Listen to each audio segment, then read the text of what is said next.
you know much about this character, Dixon? Oh, well, just slightly from what I've read.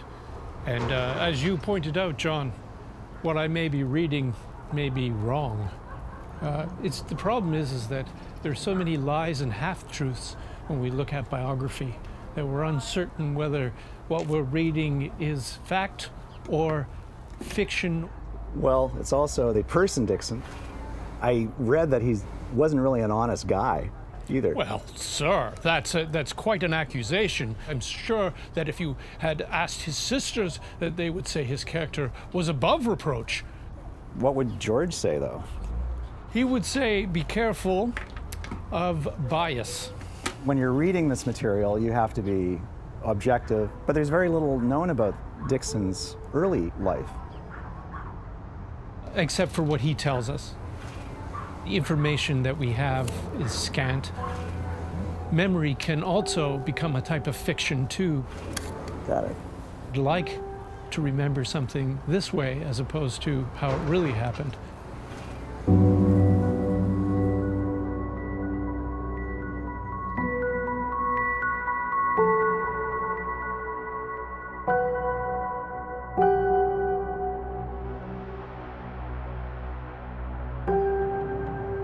Despite what you or anyone else may think,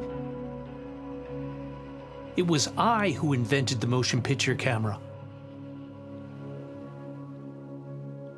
I was never called Bill or William. I was known as W.K.L. Dixon, or Mr. D to my peers.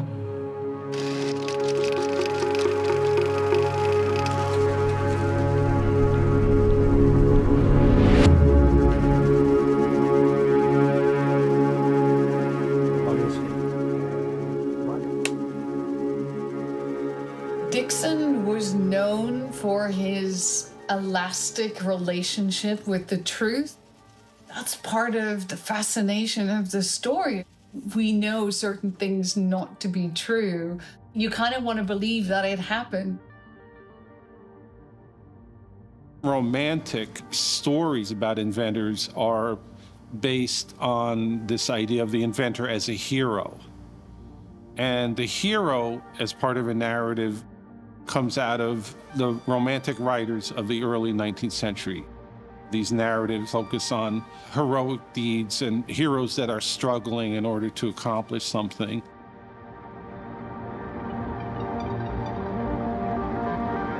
Growing up in France and England, I studied the maths and sciences, and out of this developed a keen interest in photography.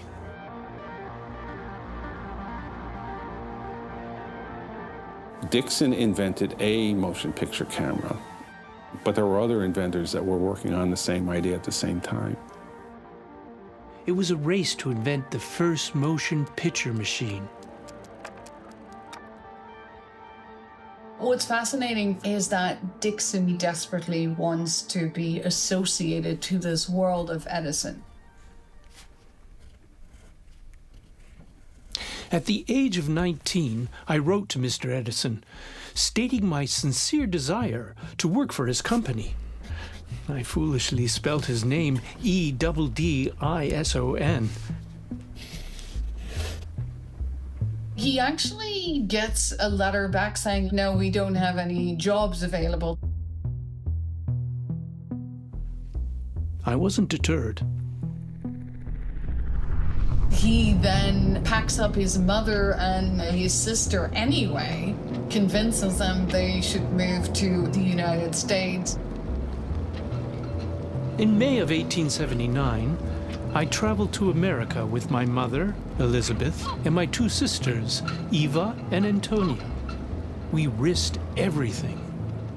The adventure must have beckoned to such an extent that they were like, yeah, we're risking this. My mother became gravely ill and soon passed away, only a month after our arrival. My sisters and myself were truly alone now.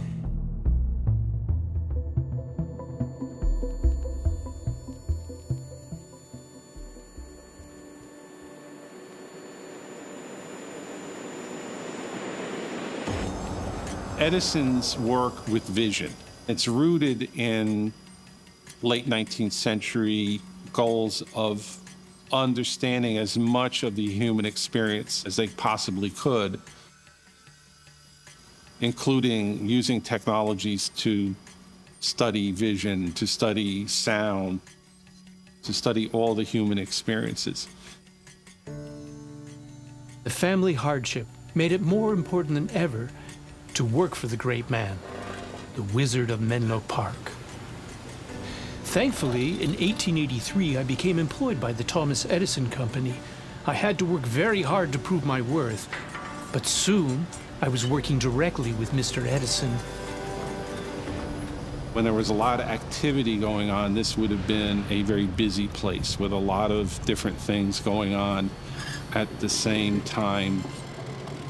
That's the nature of how Edison worked. He worked on a lot of different ideas at once. You'd have experimenters in this room working on sound recording problems. Down the hall from here would be a photography studio. In other parts of the laboratory, there would be chemists working on chemical experiments, machinists and machine shops. His agenda drove the work of the laboratory.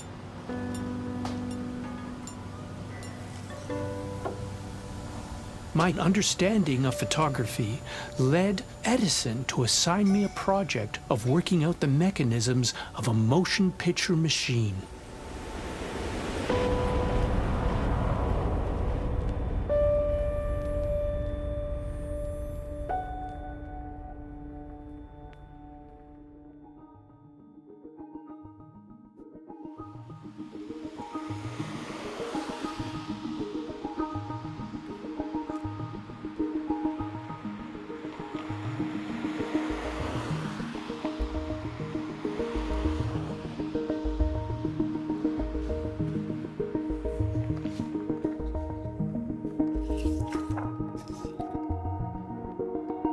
The narrative is that Edison is the great innovator who's creating the modern world.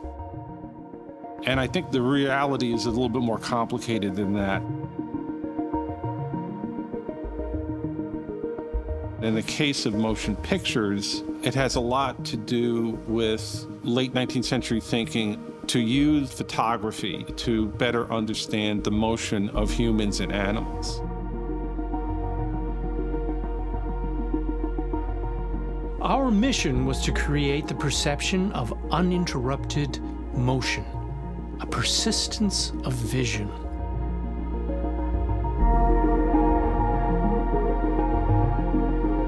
The idea comes from Edison's perception of thinking about what sound recording does, the phonograph does, which is to record sound waves into a fixed form, store it, and play it back. And Edison kind of makes an analogy. If we could do that with sound, why can't we do that with vision?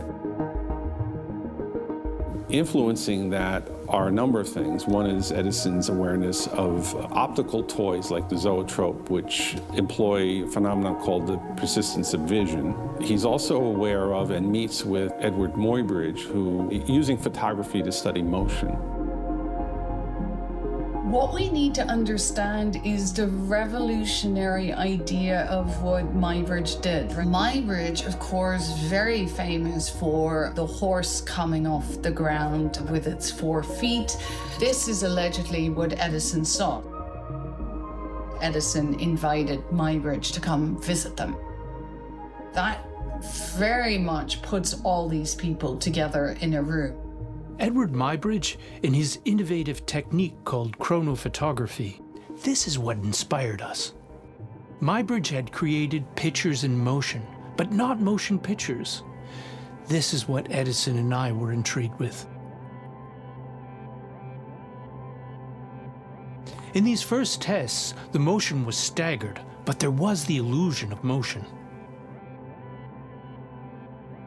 I was introduced to another great inventor, George Eastman. He had created a small camera known as a Kodak Brownie that had a flexible film that moved through sprockets and spools.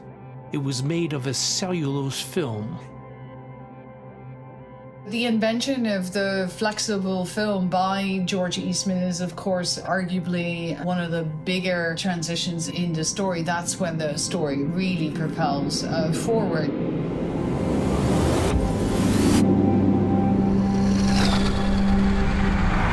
Muybridge and others still work with glass blades in their camera, but they break. And the transition to flexible film is really important. Dixon approaches Eastman because he knows that they have the manufacturing facilities to produce the kind of film that he needs. It was physically and emotionally draining, moving back and forth between West Orange and Rochester, New York.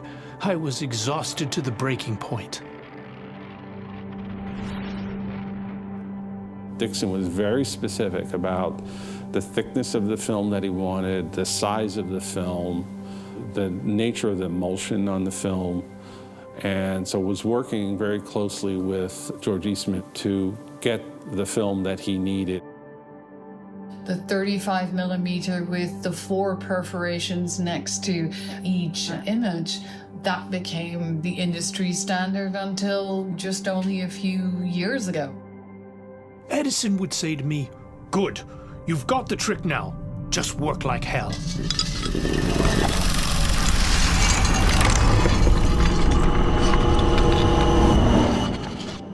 Finally, after countless hours and hundreds of failures, I finally did it. Eureka! Moving pictures on flexible film.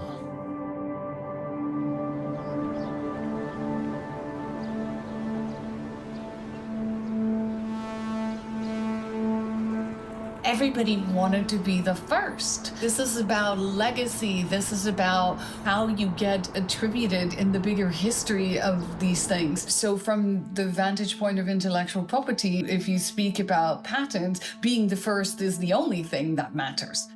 We all knew that it was the utmost importance to be first, and patenting these ideas was the way to prove that we were. The race was on. If you patent something, you get a very strong monopoly on exercising that invention. But it also means that after a certain time, it gets disclosed to other people. Edison probably chased everybody out of business by going after them. Arguments that Edison stole all the credit for his work. I think that's a bit harsh and unfair because Edison often gave credit to the people that worked with him, and he did so in a foreword to Dixon and his sister's history of the kinetoscope project, and where he did credit Dixon with his help. Edison was not just stealing the credit for himself. He did acknowledge that other people worked with him. Edison hires a new manager, William Gilmore. From what we now understand is that Gilmore and Dixon don't get along. He didn't understand my contribution to the Edison company. He was just a bean counter. He wasn't an inventor. The films that Dixon makes for Edison, they are named Edison Kinetoscopic Records, but they are copyrighted in his own name. Now, Gilmore gets wind of this. Dixon shouldn't be allowed to copyright these films in his name. They should be assigned back to Edison. Edison now had a viable invention for which he owned the patents. So that's a first hint at Dixon is not really liking this because, of course, he's the man who has helped invent this, and he wants to be accredited for his part in the story. He thought merely by throwing money at it and giving me a place to work that was enough, that somehow he was in control, that he was the master, and I was merely a slave to his idea. It was my idea, not his. I could not let this stand.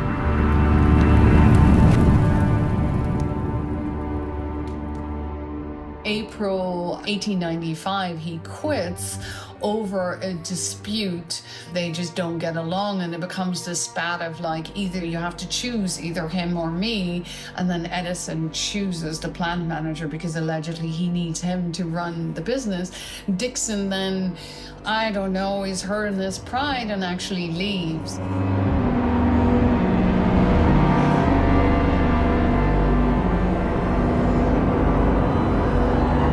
Dixon, I think, ultimately was valuable for Edison as an employee, for creating new ideas, but in an organization that relies on creativity as a business, you need both types of employees. You need employees that are very visionary and creative, but you also need employees that are steady.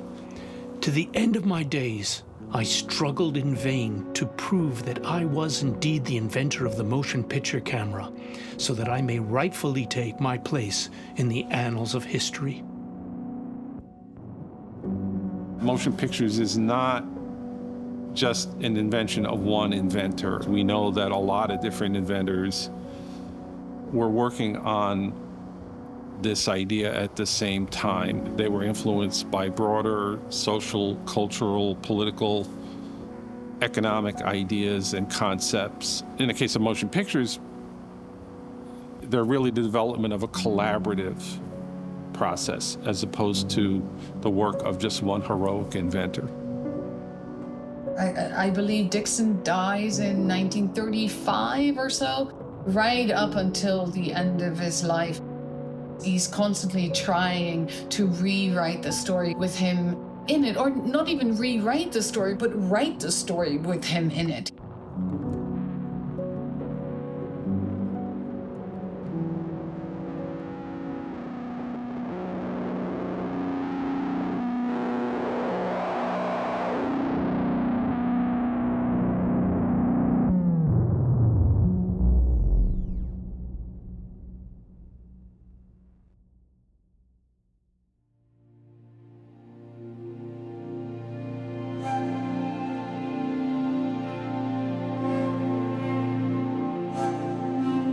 I can't believe this thing exists.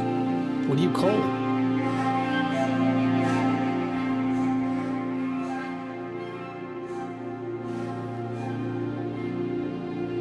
That's great, John.